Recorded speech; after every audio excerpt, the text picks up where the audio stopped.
This program is brought to you in part by the British School of Excellence and founder, Mr. Philip Sykes, building confidence, changing lives. Do you share our view that etiquette is a set of modern life skills that are essential for personal and professional success? Join us as an etiquette coach and change people's lives through the power of etiquette and manners. The last few days have been really amazing. I had a trainer course from the British School of Etiquette. And I must say it's been one of the best decisions I've ever made and one of the best investments I've made in my own training and development. Now, words alone will not describe the transformation and the positive path that I have traveled with the British School of Etiquette. I found I learned a lot from the lessons this time I came. The last few days with the British School of Etiquette have been fantastic. And what I've learned now is really beyond my expectations. This is the most rewarding experience and the best investment I have made this year. It was just great. I learned so much, and when I go back to Belgium I will incorporate a lot of it into my day-to-day life and business. It's been absolutely wonderful for the whole week that we were here. I feel transformed, and I feel like blowing a trumpet and tell people, come and do this school, this class is the best, this is the best school ever. You should take it. It will change your life immediately. I am now able to teach other people how to bring the best of them. Thank you. Thank you, BSC. Thank you. Thank you so much. Thank you. Thank you to our clients for their testimonials on the Train the Trainer program. Our exponential and global growth is so significant that we've evolved from the British School of Etiquette to the British School of Excellence, where we're investors in people. Let us invest in you and your career. Contact us to become an etiquette coach. Go to thebritishschoolofexcellence.com. Start your career and elevate your success today. USA Global TV and Radio, in partnership with Dr. Jacqueline LLC, present Amazon #1 best-selling author, Dr. Jacqueline Kerbeck. Dr. Jacqueline Kerbeck is a certified life, career, and executive coach who teaches people how to listen at an elevated level through her courses and her books. Dr. Kerbeck teaches her clients how to open their hearts and express themselves through their creative genius. In her children's book series, The Amazing Adventures of Lady Ella, the listening mentor, Dr. Kerbeck teaches children and their families how to listen at an elevated level. Dr. Kerbeck has worked with clients across the world to guide them in how to express themselves and communicate at a highly effective level. Join our team of elevated listeners so you can listen without judgment, without providing a solution, without interruption, and without stealing the stage. To order your books today, go to drjacqueline.com or Amazon.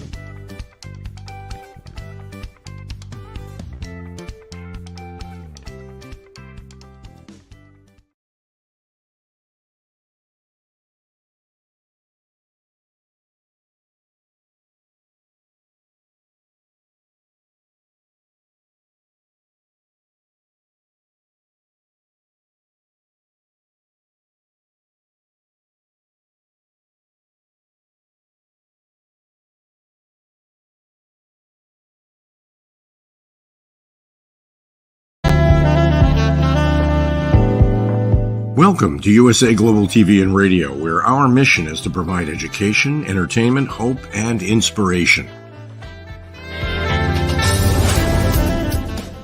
USA Global TV and Radio connects you with experts and audiences all around the world every single day to help you succeed in business and to live a richer life.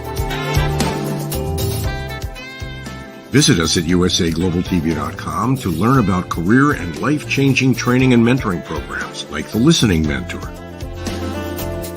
Subscribe to our newsletter to stay informed about our special programs and offers. Discover how you can become a guest on one of our shows or a host or producer of a USA Global TV and Radio show of your very own. That's USA Global TV and Radio, where the doctor is always in.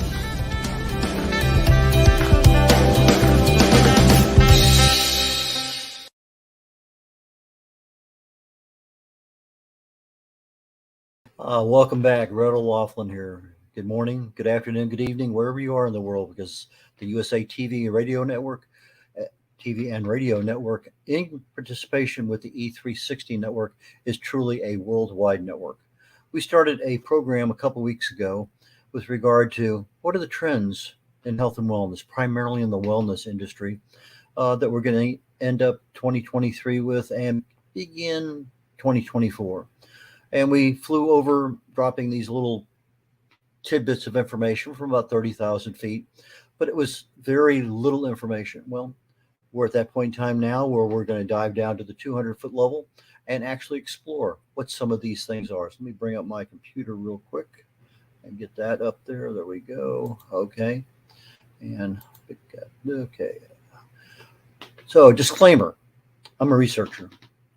I'm not a doctor, never been associated with the pharmaceutical industry. I just fell in love with chemistry many, many years ago, sophomore in high school. Absolutely fell in love with it. I decided to get a degree in it, and I did. Unfortunately, I also got an invitation to Vietnam, so I never got a chance to become a chemist. But things happen for a reason. Nowadays, primarily thanks to my wife's breast cancer that she had coming up now in 10 years, I took a path of, well, let me see what I can do from a research perspective to help her with her side effects from chemotherapy. And all of a sudden, I found myself back in the world of chemistry. And from that, it kind of grew from that into longevity, because I'm getting old. I want to know what's going on. So wrote a couple books, did a few more things. And now I find my real passion is talking about what I'm finding at the cellular level in the body, but not just from a chemical perspective, but what are those chemicals doing? They cause something to happen. So if you look at a cause and effect relationship, you actually can do something. You treat the cause, you can fix a problem, generally speaking.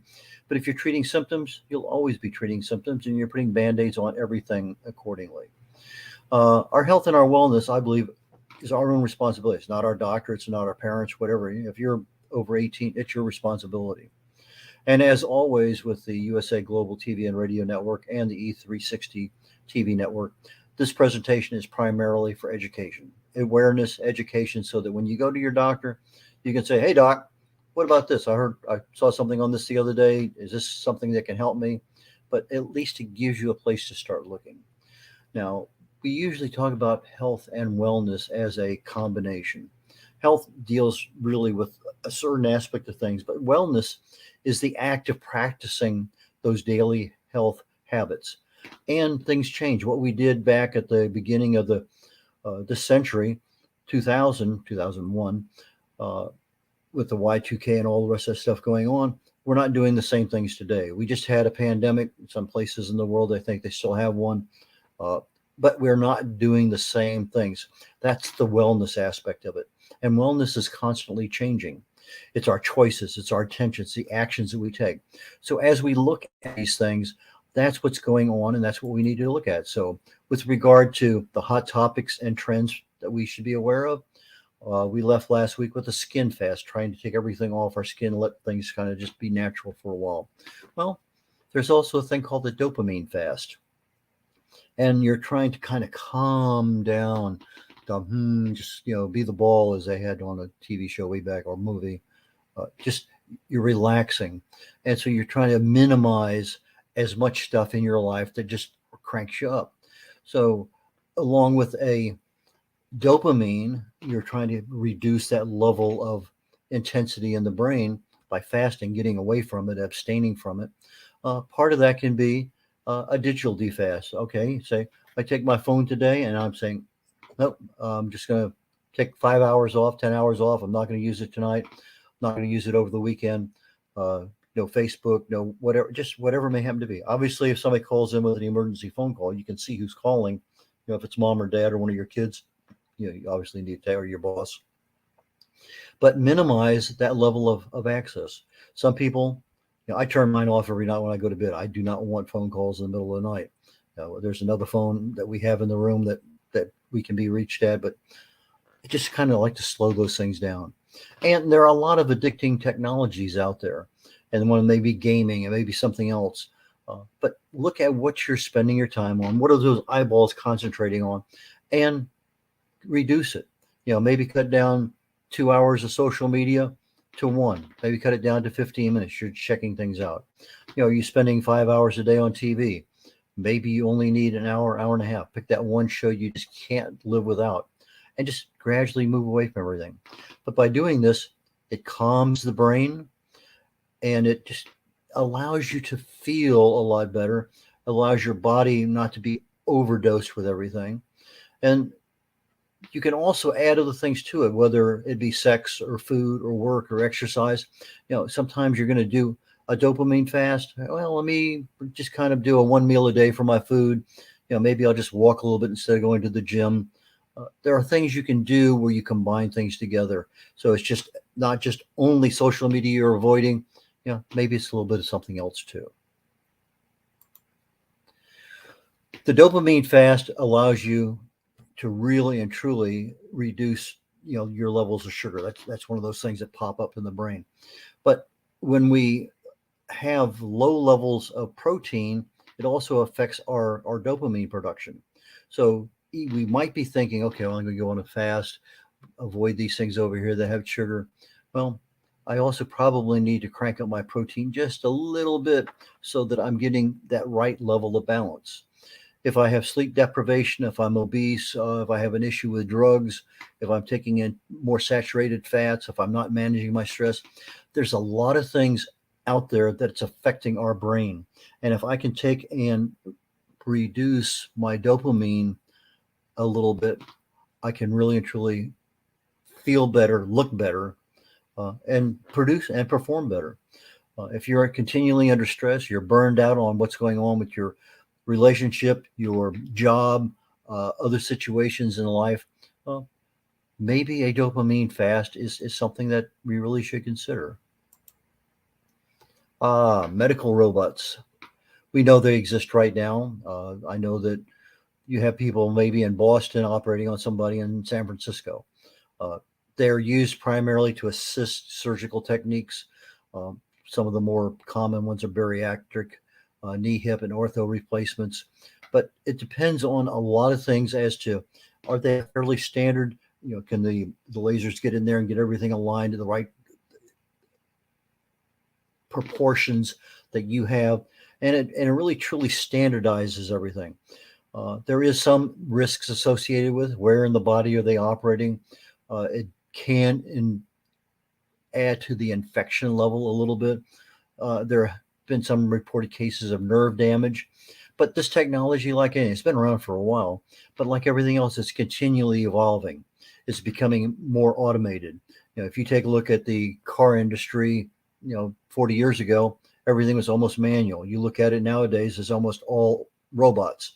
So things change. And as we're looking at our jobs, a lot of automatic, we call AI, artificial intelligence, is coming in there using robots in order to replace things. But with automation, you have production increases, you have accuracy improvements, but you also have a job issue that may or may not go away, particularly go away in the area that you're in, but it may pick up new jobs in the support of those automation advances. What's the reality? Robots today are really assisting the surgeons. It's about 2% overall. It's excellent in any kind of rehab facility. You find a lot of robots being used. Particularly you have somebody with, let's say you're a nurse and you're trying to help somebody up from a bed. If you had a robot that could come over and actually assist you getting that person out of bed, getting them out of a chair, getting them standing up, helping them along. So that is a major, major area where a robot is probably preferred because it's going to minimize the damage to your body if you happen to be working there. If you're in an area with hazardous materials, chemicals, that may be an area where instead of you having to dress up in like going on the moon, the robot might be a safer, more advantageous thing to have. So there really and truly are some things today that the robots can help us with. Mental health. This topic seems to go up and down, up and down, up and down if you look at the trends of it over time. I think the last pandemic that we had really and truly restricted the in-person visits to the doctors. And as a result, you have maybe this person can go in there for that cancer treatment or this diagnostic treatment or something else. Now you start getting a little bit of depressed anxiety, our mental health issues rise up. We're not having somebody able to sit there and look at our body reactions to what's going on. We try to take care of that with a virtual doctor where they're looking on a camera so they can kind of see what's going on, but it's not really the same thing as looking at you eyeball to eyeball. And so you're finding that many people that are needing help are not necessarily getting the help they're needing. I think that's starting to change now. More and more doctors that I go around, I'm finding no more need for a mask, no more need for a lot of other things. I can generally get in pretty quickly. The whole approach seems to be changing. There will be some people who, for personal reasons, wear their mask, but the nurses, the doctors, and everything else, most of the places I've been, that's no longer in vogue. But they're also shifting the mental health to more of a whole being approach, not just what's wrong up here, but is it affecting some other aspect of the body? We're also seeing more emphasis from corporations, from businesses on saying, if I can keep and help somebody with mental health address the issues that they may have, maybe it's a stress reduction program, maybe it's, some other relational issue that can be taken care of. There are a lot of ways of addressing these things, and the awareness is now coming more from the business end of things, because that's the people that work for them. If they're not there, they're not performing well, then the business is not going to do well. Cold water therapy. I'm a hot weather person. I like it at night, 84 degrees. It's just, that's my kind of way of doing things. And I really didn't, I see people in cold water. I say, yeah, that's fine. That's more. But in reality, I used to, several times a week, I would go to what they call a spa, a mineral therapy in Germany. I lived in Stuttgart for a couple of years at the end of the 90s. And they have 212 degree saunas. I mean, not like the 160 degree ones we have here in the States. And I'd go in for a half hour, 45 minutes or so, and I would really and truly enjoy my sauna. Well, over a period of months, I found that if I gradually adapted and went into the cold water therapy, and this is where I could immerse myself my entire body, whether it's in a big swimming pool where the temperature's 60, 65 degrees, or whether it's in a small communal bath, maybe 10, 15 people in there, I could immerse myself in, and generally 42 degrees is probably the lowest that I could spend 3 or 4 minutes in, but 45 to 55 degrees, I would come out of a really hot sauna, go into what they call a Niepenlagen, where I would walk down one side, it would be up above my knees with hot water, really hot water, and then I'd step over into the cold water, and I walk down that side 10, 15 feet, walk over the edge, and I would adjust my feet. My feet are very, very sensitive to cold, but if I did this adjustment cycle, hot to cold, hot to cold, hot to cold, 3 or 4 or 5 times, I could go over to the cold water, 42 degrees, go down the steps, get in and submerge myself completely. My biggest problem is getting my toes in the water, but the cold water therapy really and truly worked. Today, what we're looking at in the United States, yes, you can have a total immersion in cold water, and it doesn't have to be 42 degrees. It can be certainly much higher than that. We have cold water showers, but just like I mentioned with the Niepenlagen, they have a contrast where maybe that shower is 50 degrees for 30 seconds, and then you turn it over and now it's 100 degrees. But the contrast they're finding adds a lot of value. I know that I could go in that cold water dip for 3 or 4 minutes, and it's like a light switch goes on. I am, as badly as I felt, as fatigued as I felt coming out of that sauna and sweating for an hour, almost an hour, half hour to 40 minutes. I come out 2, 3, 4 minutes in the cold dip. I'm back in the next sauna. I do that 3, 4, 5 times a night. And it's just like a light switch. Hey, I'm a brand new person. It's amazing what goes on. Well, here in the States, they use it for muscle soreness. It's definitely great for reducing stress and improving the mood. I can absolutely guarantee you that. The cold water therapy also regulates your nervous system because it attacks, or doesn't attack, it affects instantly your vagus nerve with that cold water. Uh, there are some psychiatrists are using it to treat depression and anxiety. Now that cold water dip may not be but 69 degrees, but it's still enough to get into the body and cause a problem. Now, if you notice, if you're cold and you reach out there and you grab a hold of your shoulders and your chest, because that's the areas where you're cold, well, that's also the areas where you have brown fat.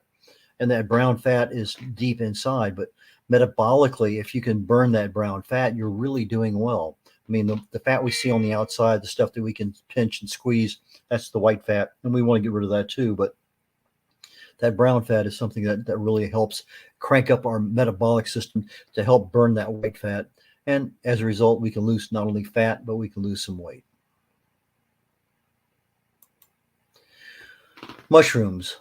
I'm going to say last 30 years, there hasn't been a week I haven't had mushrooms. There may have been one, but I have mushrooms almost 7 days a week. It's just one of those things that's part of my daily routine. I have several that I like more than others. I have not tried all of them, but just since 2020, there's been almost a 10% increase in mushrooms, and the continual forecast is still at that 9.5, 10% level, increasing beyond 2024. And as a result, we're seeing a mushroom shortage in the United States. Now, you may be able to get your white mushrooms, your button mushrooms, your shiitakes, whatever your standard is at the store. But there are some places where there's difficulty meeting the demand. The oyster mushroom is one that has the highest demand, and is also the one that's, supply and demand. It's not being met. Little trivia: Kennett Square, Pennsylvania, mushroom capital of the world, and by the world I mean almost literally half of all the mushrooms that go out to worldwide destinations come from Pennsylvania. Even the mushroom decor, the mushroom centric decor that was here decades ago, people are starting to see that increase again. For whatever reason, that's an old trend coming back again. A lot of things with mushrooms. The psilocybin therapy for mental health, blood pressure, diabetes, immune system disorders. If you are not on mushrooms and you're on some kind of medicine for diabetes or for blood pressure or for some other aspect, make sure you talk to your doctor or your pharmacist about which mushrooms you need to stay away from. And it's a serious thing because they can have some major effects on the medicines you're taking. They are almost like a medicine themselves, and it's like giving you two medicines. Boom, one's going to counteract the other one. You're not getting as much or too much of help from that one. The one area, let me see if it's on this next slide. Yes. It's really used to treat a lot of infections, a lot of pulmonary disease. But one area that I find that it's super helpful with is treating cancers. There's one particular one out there. I think it's called myshroom.com.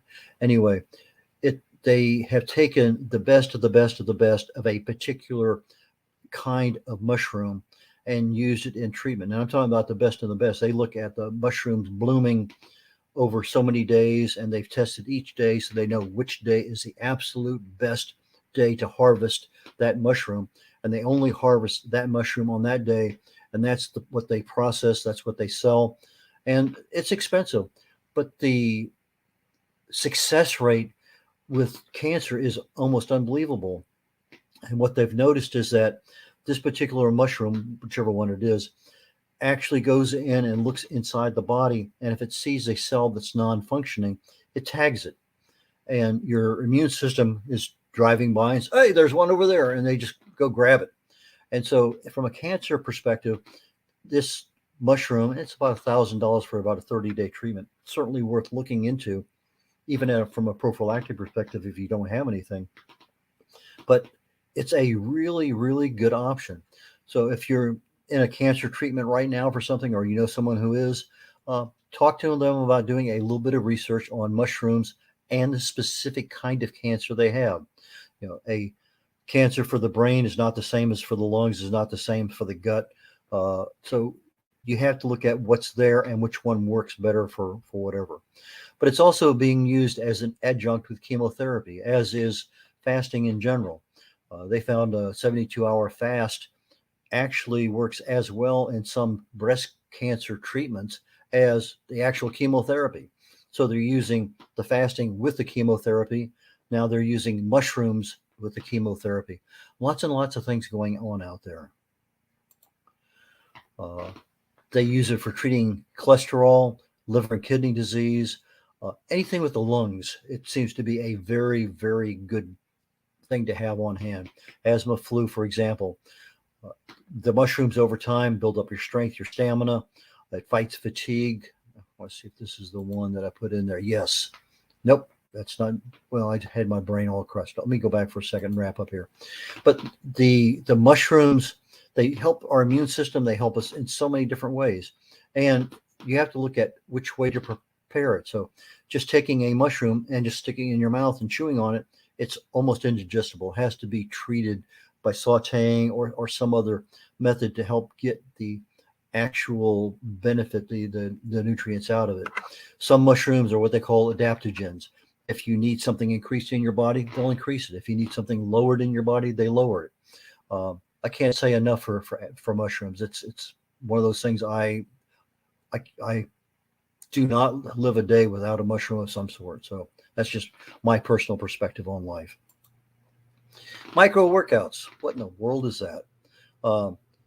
This is a place for you to sweat on the days you can't go to the gym. Now, an Australian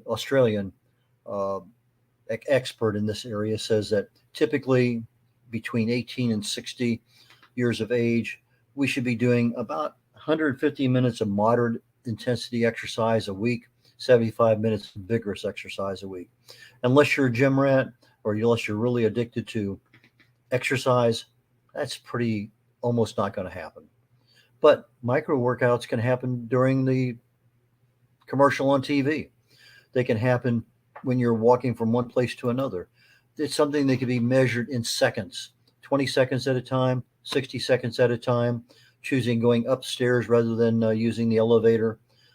They did a 20-second sprint attack where they put people on a bicycle, and they had them go just as fast as they could for 20 seconds. 3 times a day, 3 times a week. They found out in 3 weeks, they actually had almost a 10% increase in their fitness. Due to that, So do something that causes your heart to beat is better than doing nothing. Okay, wrapping things up here rapidly. Let's see what our next topic is. This is almost too much to get into, but I think we're going to anyway because I can wrap things up next. Plant-based foods and drinks. We've had this around for a while. You know, the soy became our veggie burger and all sorts of things. But Whole Foods is seeing a major consumer shift here within literally the last 2 years, and they're ramping up for 2024 and on. People are having more and more of an awareness for processed foods in their health. A lot of issues with weight gain, a lot of issues with disease. And so people are looking for alternatives. What's something natural out there? Cacao. It's amazing how much that just one little chocolate bean is just expanding in all sorts of different directions. Buckwheat is one that's anti-inflammatory, has no gluten. And again, it's something that is really being blown out of all proportion. We're looking at plant-based beef to have plant-based fish. Lots of things out there that you would think, what's a plant-based fish? A vegan, whatever. There's just a lot of things that are permeating our food industry. A lot of things with sustainability. They want to conserve our water. So they're looking for foods that we can minimize that level of growing with regard to watering and everything. The increased use of spices, if we can take something that's fairly bland and add a dimension to it. Converting existing foods. Maybe you have something, some noodles, I can't even think of what they are right now. But there are a lot of existing foods that, with just a little bit of tweaking, you can make them exceptional as far as a meal goes. If you're looking for something, people are now looking for fewer and fewer ingredients on their labels. Our typical American food, 25 items on it. You look at the same thing from a European perspective, 5. So a lot of difference there. I am going to conclude here with B12 deficiency because that's a really good place to end up today. So let's just go ahead on down to where I have the end of this program. And I'm going to pick one book and that's Longevity Secrets for Healthy Aging. There's two things that cause us to age. I talk about them in the book. They're easy to control. If there's something that you have with regard to age-related disease and aging in general, that's a good source for you. So redolaughlin.com or Amazon and look up Red O'Laughlin. That being said, thank you for joining me today on the USA Global TV Radio Network in participation with the E360 Network. Thank you. This program has been brought to you in part by Zane Carson Carruth, etiquette and protocol expert, international award-winning author, television show host, and philanthropist. Thank you to Zane, our official diamond sponsor for USA Global TV and Radio in partnership with E360 TV. Zane is the author of The World's First Tooth Fairy Ever, as well as many other children's books. She's also the television host of Elegance, Polished Demeanor, and Posh Living, seen on USA Global TV and Radio. Hi, my name is Zane Carson Carruth, and I'm the author of this book, The World's First Tooth Fairy Ever.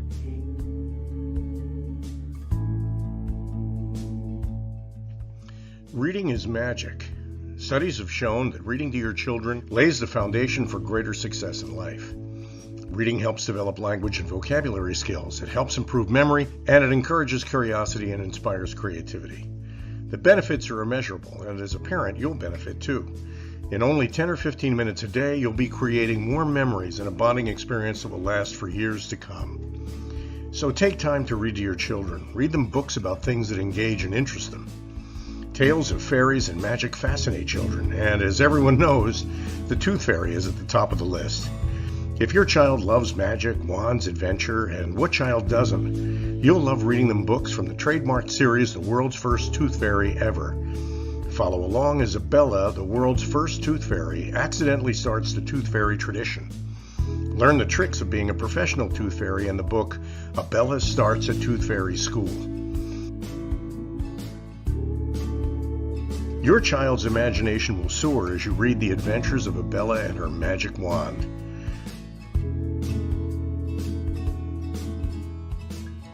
These wonderful books are available at worldsfirsttoothfairy.com and at Amazon, Barnes & Noble, and Walmart.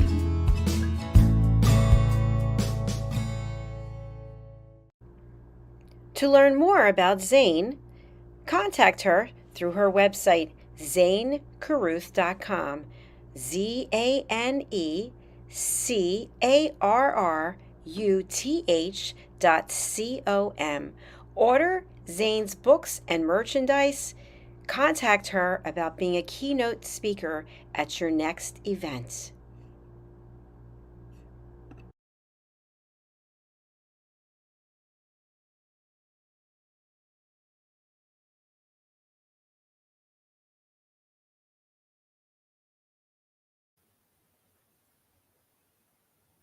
Hello, welcome, good morning, good afternoon, good evening to all of our viewers around the world, and a special welcome to our viewers in E360 TV. A very warm welcome to our viewers watching on the live broadcast and also on the replay. Welcome to USA Global TV and Radio. My name is Caroline Heward and known as the Harley Street Stress Expert. Our show today is Talking Heads, and I'm an expert presenter in today's topic, which is separation harder than divorce? And it's part of the Mind and Body Connection series. So let's begin. I'm going to start off with a quote by David White. And this will really set the scene for our topic today.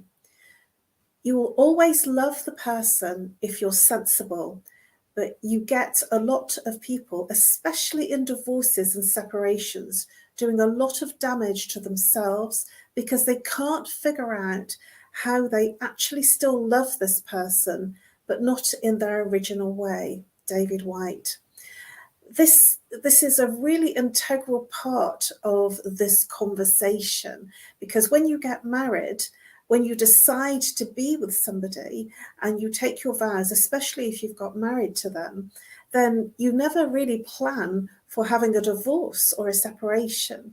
And you are getting married or entering into that relationship because this is the person that you want to spend forever with. So we don't enter into the conversation and the experience with the end in mind. So is separation harder than divorce? Well, all sorts of words come up: custody, marriage, the ending, children, and relocation, or dissolving a relationship that was, court, lawyers, and it all can be quite overwhelming when really something's happened in terms of the emotion of that relationship.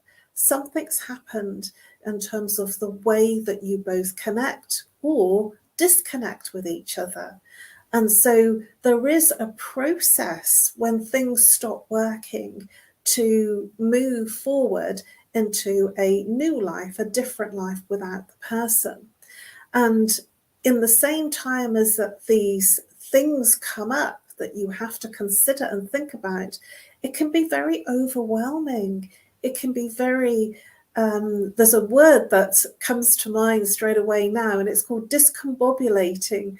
And essentially it's where you feel that it's all too much. It can put you in overwhelm and it can take you off your ground and the way that you would normally operate.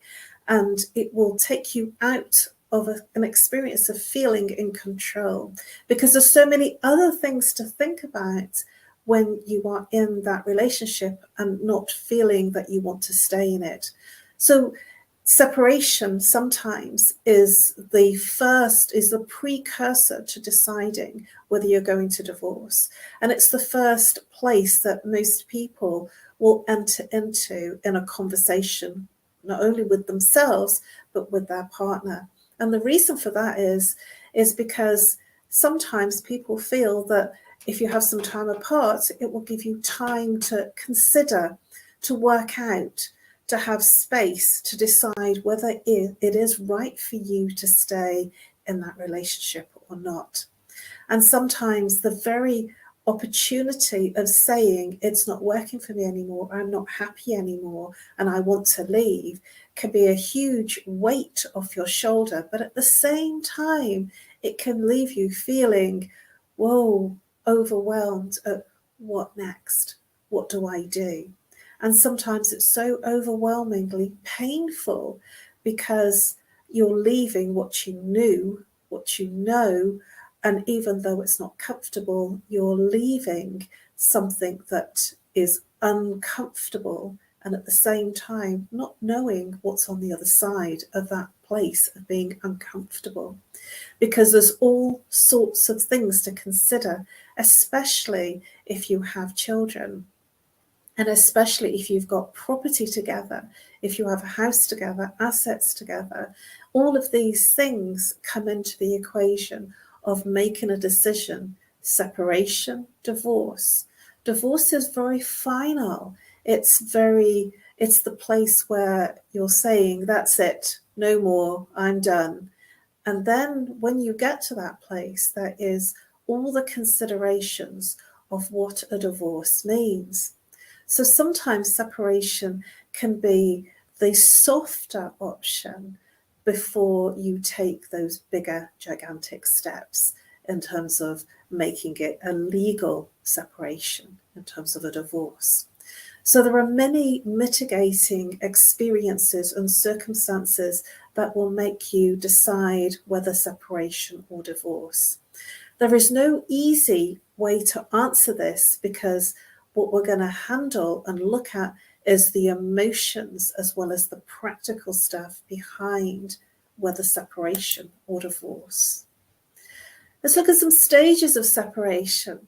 The first stage of separation is very like a bereavement, where somebody physically passes away, and that's denial, because nobody wants to admit that it's not working anymore, that it's all fallen apart.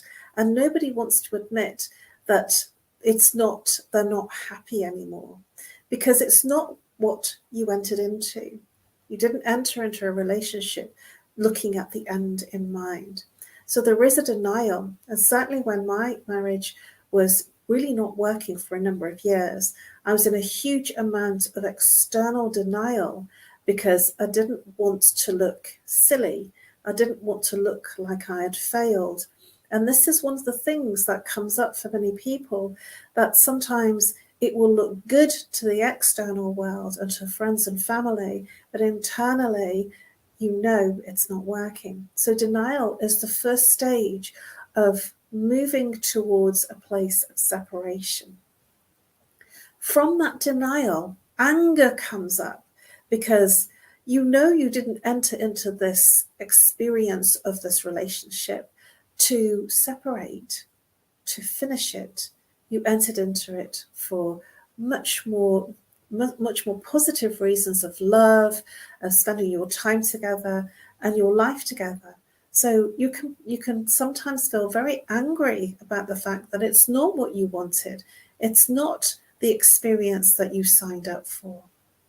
And when you move through that anger, it leads into a space of feeling empty, a feeling that your cup is just not full anymore, which moves into a place of depression, a shutdown of feelings and emotions, because when things aren't working and it's hard and it's difficult, we tend to shut down the feelings and emotions because it's hard, it's difficult to feel.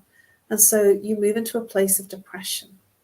And then the final stage of separation, and we're not talking about divorce here, is accepting the fact it's over, accepting the fact that there is no way forward for you or your partner to move forward and stay in that relationship. And when you get to that place, and it can take whatever time it can take 6 weeks, 6 months, 6 years, it can take 10 years, 5 years. It depends on you as a person and the couple and what there is in terms of collateral damage. Because if there are children involved, many couples, whether they're married or living together for a long period of time, many, many years, there is a situation where some people will stay together because of the children. I have no axe to grind if people do that. The challenge that happens is the children then start to feel an experience of what not to stay or get married for. Because if the parents are always arguing with each other and there is an atmosphere and there is obviously a non-love or an unlove and a hurt within the relationship, this is what the children start to grow up with and recognize as marriage. And certainly that will create in their lives a challenge in terms of moving forward to decide to be in a relationship of any description.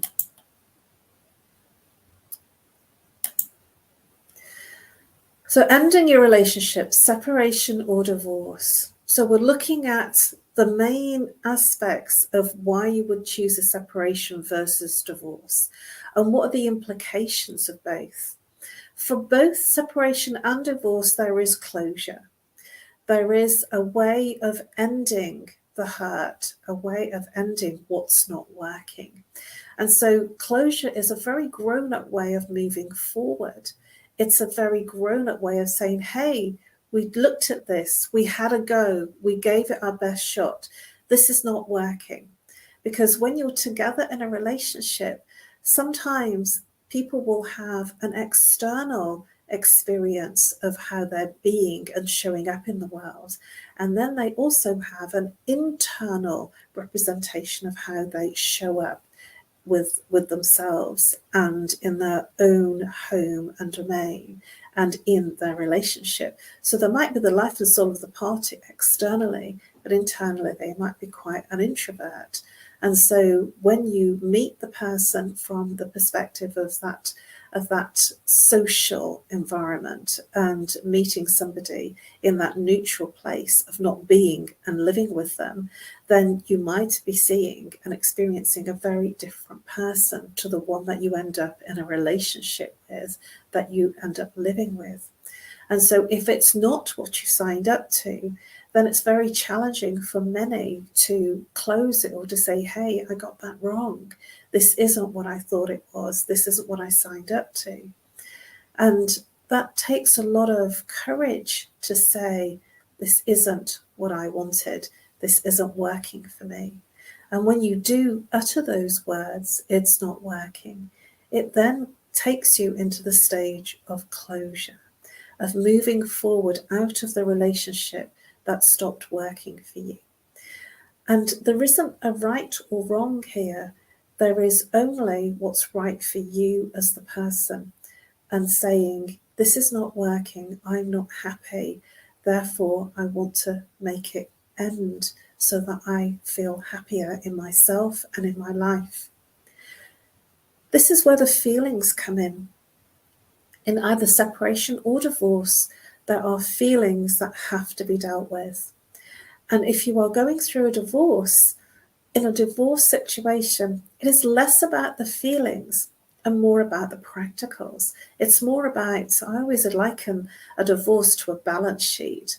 It is the inputs and outputs, the debits and credits, and it's the balance sheet of the marriage. And I think that it's a very interesting way to look at it, because that's what the courts do. They separate it all out. Who has the dog, who has the access, when they have the access, and obviously the assets and liabilities, and who pays what, and who pays the bills. And then it's all agreed in some form of a legal memorandum, depending on what country that you come from. And feelings aren't in that legal bit. They are in the experience of leaving the relationship and what it brings up for you. And it's important to express how you feel, because it is quite a cold experience to go through a divorce. But it is a finality. It gives you a finality of absolute closure. Whereas a separation will still have some hanging fruit for you to work through, because a separation is also a way that you can move back into the relationship if you choose. And sometimes some people choose to stay in a separation for long periods of time without having to get a divorce, because they feel comfortable not to have to go through the legalities of sorting things out. Either way, whether you separate or divorce, you still have to consider the financial implications, especially if it's a long-term separation, because you've left the family home or you've not left the family home. One person might leave the family home, or indeed you might both choose to stay together in the family home and then have all hell break loose, because it's very hard to stay with somebody in the same home and experiencing the same experiences of hurt and pain. So what is the best? It's very dependent on you. We're all individuals, and I have known of some couples that have separated and yet still share the same home. Although that's very challenging, I do hear for some friends that I have that it seems to be working for them, and they seem to be able to find a way of moving on, because the finances are difficult for them to continue in a separate way in terms of family home, and so they tend to stay together. It's, I feel, very challenging for the man to move out of the home, because usually, especially if there's children, the law, especially in the UK, is very much along the side of making sure that the woman and her children are looked after. And usually the woman and her children have the right to stay in the family home. And then that leaves a situation for the man to have to still fund the family bills and the maintenance for the children, as well as finding accommodation for himself. So it depends on ending your relationship, separation or divorce, it depends on your personal circumstances, which is why I've been going through some of the practical things of what can come up before you decide whether separation or divorce is the right way for you. And whether it's harder, because when there are children involved, it's hard whether you're in a legal marriage or whether you are in a relationship that you've been in for a long time. If you've been with somebody for like 5, 10, 15, 20 years, sometimes it's a revelation to come out of that situation and decide that you don't want to be there anymore. And sometimes it's very challenging to look at how life can be possible without being in that relationship, even though it wasn't working and you were very unhappy. I've heard people say that the challenge of staying in a relationship that doesn't work changes them. It changes their personality. It changes their outlook on life, and it changes the way they feel. They almost shut down and become disconnected and move into what I would call a habit. They move into a place where they're going through the motions without the emotion and just moving through their daily lives without actually experiencing life, almost like you're existing rather than experiencing the joys that life brings to you. And nobody wants to live like that, and yet at times this is the only way that's possible. When there are children involved or when the finances are difficult, sometimes people opt for this type of relationship, of living and existing, because it's easier. And usually that is surrounded by fear. Now, fear is a root chakra saboteur. I mean, fear is false evidence appearing real. And when the person can't imagine what it's like on the other side of the upset, of the hurt, of the demise they feel themselves in, they stay in that experience until they have the courage to move through it and find an alternative way forward that is without the relationship. And of course, this leads us very on to a place of healing, whether you stay in the marriage, the relationship, or whether you decide to leave through separation or divorce.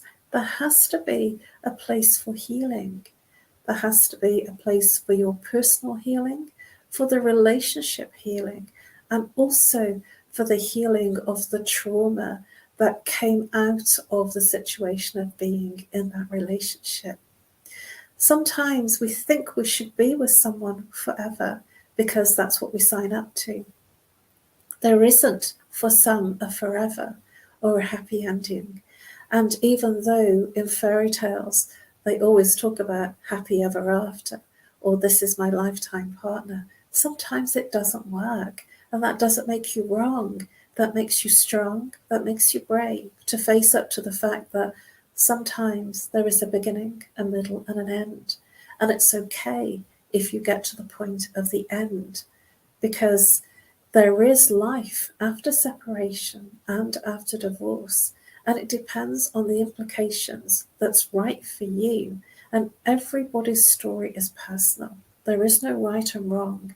I know many people that have gone through very acrimonious divorces, and I know many people that have done really well through mediation, and I've been one of those people, even though it was very challenging, because the mediation wasn't about the feelings and emotions. It was really about the practicals, about the balance sheet.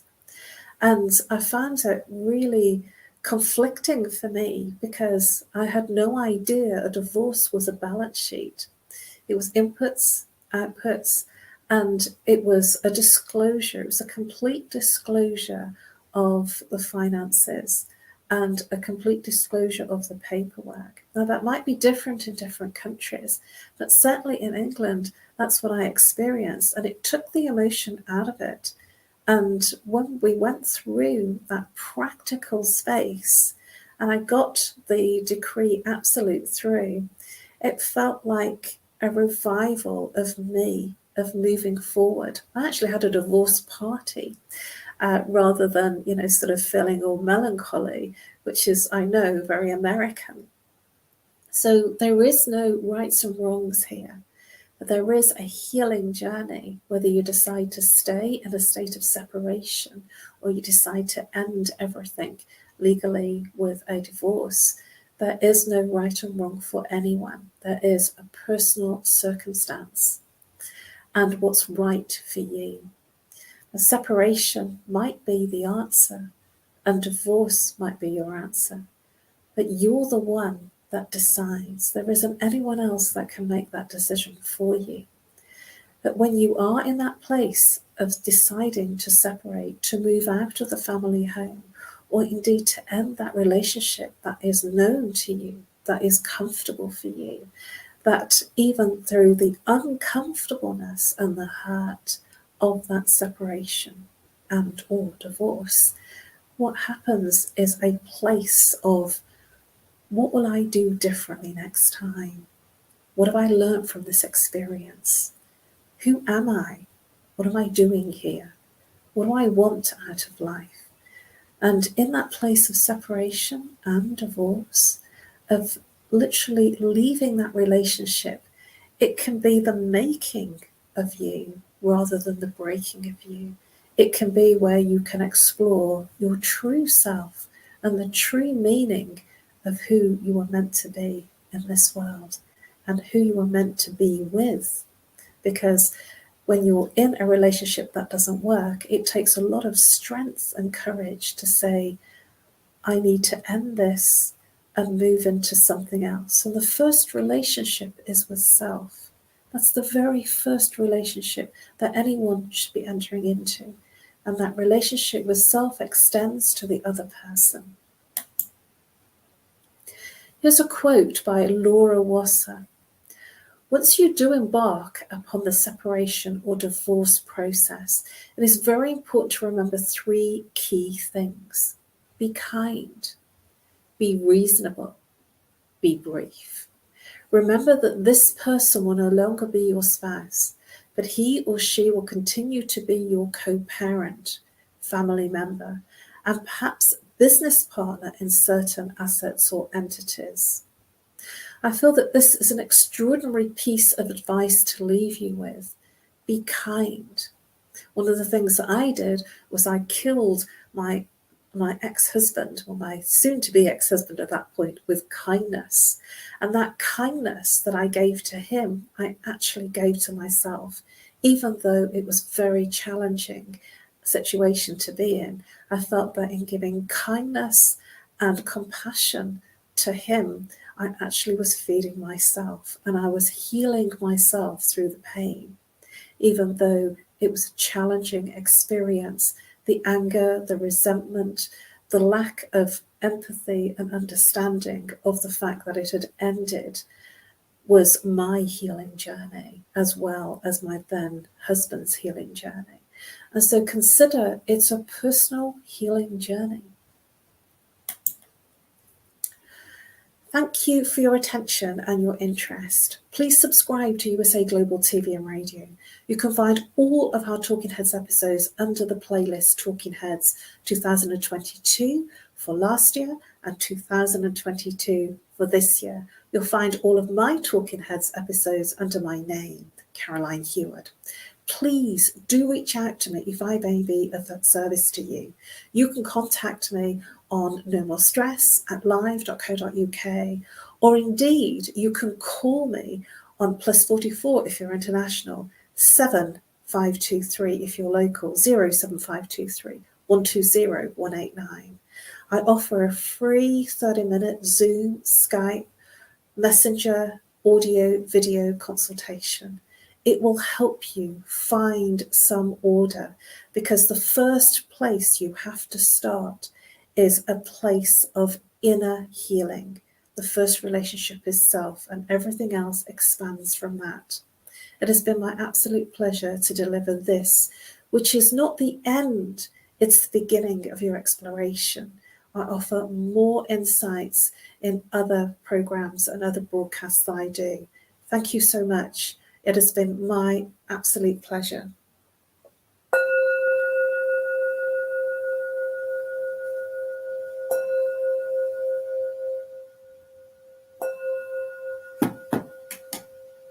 Namaste.